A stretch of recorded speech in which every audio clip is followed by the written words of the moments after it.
Hey everybody, it's me, Angel Benton, and this is take 3 because I just keep fucking up this fucking camera. How is it that when I am just me and my phone, okay, that's literally all there is to all these Sudsy recaps, right? It's just me and my phone sitting in my kitchen, and I cannot get this shit right. I'm just really technically unadvanced. It's really unfortunate.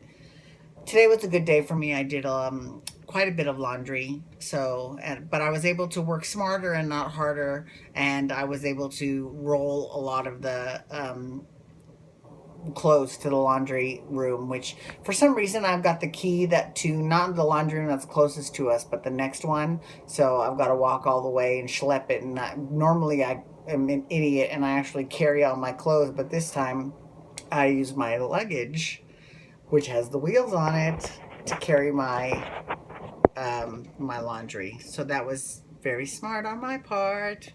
Pat myself on the back. Anyways, so General Hospital. So this week on General Hospital, the big reveal, well, actually, the reveal actually came last week, but today we kind of saw the reasons why, the motivations why. Because they had a big whodunit, and that was the Durisifal killer, who was the General Hospital Durisifal killer. And, you know, we found out who done it last week, Paul Hornsby, which at the time, even last week, I was like, that doesn't make a lot of sense for that character. But this week we found out the why done it. Now, sometimes, you know, when these things happen, it's like, oh my God, that is so genius. That's so great. I'm not feeling that with this particular instance. I'm sorry. So the reason why Paul Hornsby is the Durisifal killer is because his daughter, Susan, Dylan's half-sister, and this is his daughter with Jenny Eckert, okay, was, FYI, do you remember when Jenny Eckert gave birth to Susan? So this was like a while, this was way back when Ned was married to Lois. And he got a telephone call saying that, and I think him and Lois were estranged at the time, probably because she just found out about Catherine Bell, who he was also, they thought he was married to, but he wasn't because he was already legally married to Lois. But I think they were separated, and then he heard that Mrs. Ned Ashton went into labor in the hospital, and he was like, what? So he runs down to the hospital, and it was actually his ex-wife, Jenny, who I think used Ned's name to get hospital attention a little bit quicker because, you know, his family, the Quartermains, are real big with General Hospital. But I thought that was interesting. So that was how Susan was born. But anyway, so Susan, right? Apparently Susan had gotten raped by Kyle Sloan. Now, okay, so I'm not 100% sure on Kyle Sloan. I know that he was played by Grayson McCooch from he was on I think it was As the World, yeah, he was on As the World Turns, Dusty, right? So, and he's hot. He is really kind of hot. So anyways, sorry, just thought I'd let you know that. So apparently he raped Susan, which everyone on the show even is like, that's kind of like it's like a major rewrite of history. It's like, okay. So after he brutalized Susan, well, I'm sorry, I'm not trying to make fun of rape at all. I think it's a big problem. I'm just saying that with this particular instance, it seems like it's really reaching that, because that's why Paul Hornsby killed Kyle Sloan. But it doesn't make any sense to me. First of all, why would he kill Kyle Sloan so much before he started killing all the other people at General Hospital? And he went on to this whole thing about how she went to the hospital, she dealt with Dr. Mays, and he fucked up her rape kit, and Monica Quartermain wasn't all that, you know, helpful. And that's all good and dandy, but he never really went into why was he attacking Lucas? What did Lucas have to do with it? Nothing. Like, that didn't make any, I mean, the whole situation, it seems very far-fetched, and it makes me wonder, did they really have him in mind? And, I mean, the whole story just seems a little bit just not right. That it just doesn't seem right.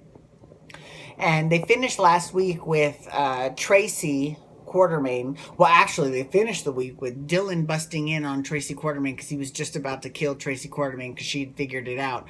So the thing was they were all concerned about. Sorry, I'm trying to keep it steady here. They were all concerned about Paul because he got all emotional at Sabrina's funeral, which I went off on last week on how wonderful Sabrina's funeral was done, and that was done very well. But so she thinks that it's because of Susan, but she doesn't know any of this story that happened to Susan, which is funny because none of the viewers knew it either. Okay, but so they were talking about how she was like, maybe if he gets in touch with Susan and he starts talking with Susan, maybe he'll be able to work through his feelings, because she actually legitimately cares about her ex. Even though he's her ex, he's still the father of her son Dylan. So Dylan called Susan, found out that she had sold her shop in Maine where she lived, and and then they found out she was at this mental hospital. So Tracy goes down there just in time to hear Paul tell everything to Susan. I killed all these people for you. She's in some catatonic state and she can't speak. So, and I guess Paul thinks that the only way to get her to speak is to murder people. I mean, the whole situation is just ridiculous. It really is. And then he was going to kill Tracy because he was like, now and I can't let you live. And Dylan Buster is like, if you're going to kill her, you're going to kill me too. And that was kind of how they ended it. But I was like, oh my God, really? I mean, it just, I don't know. I'm not real thrilled with that storyline at all. But on the flip side, Anna Devane is back, which is good. And Jeannie Francis, can I just tell you, when I was a little kid, I loved all the blondes. I loved Olivia Newton-John. I loved Deborah Harry. And I know that she was in a completely different oeuvre of entertainment than the other two, but I loved, and of course I loved Agnetha, of course, from ABBA, Agnetha.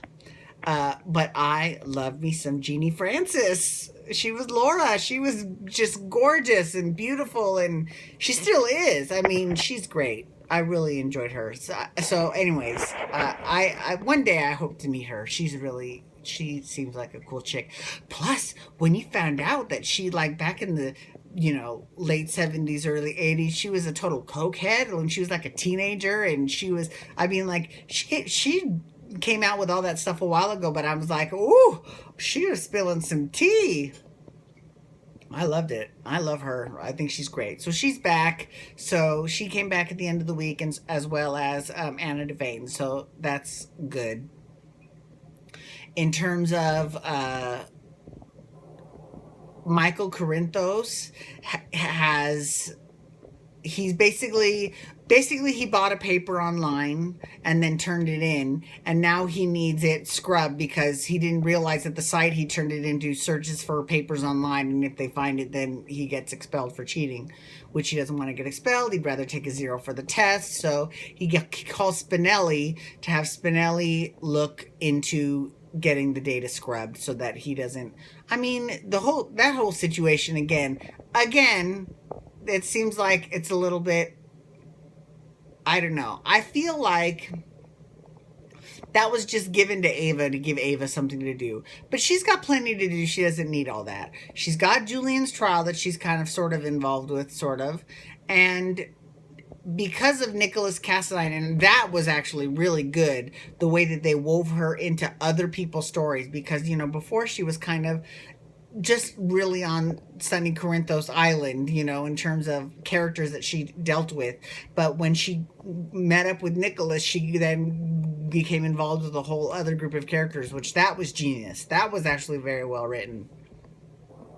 But yeah, I don't think she really needs to be doing this interfering with Kiki. Dylan can handle that on his own. Let Dylan take Kiki away, or throw a wrench into their romance or whatever. But I mean, the whole taking his medication thing, that just seems kind of, I mean, yes, we know Ava is kind of heartless, kind of, but she's also kind of really full of heart.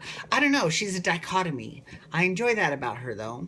But it just seems like it's giving her something to do. Anyways, um, thank you so much for watching. Tomorrow I'm going to be talking. Oh, feel free to follow me on Twitter at Angel Benton and talk hashtag GH if you want to talk General Hospital. Tomorrow I'm going to be discussing the season 3 finale of Real House. Actually, it's the reunion of Real Housewives of Melbourne, and it was a fucking doozy. I cannot wait. So have a great night, and I will see you tomorrow. Bye.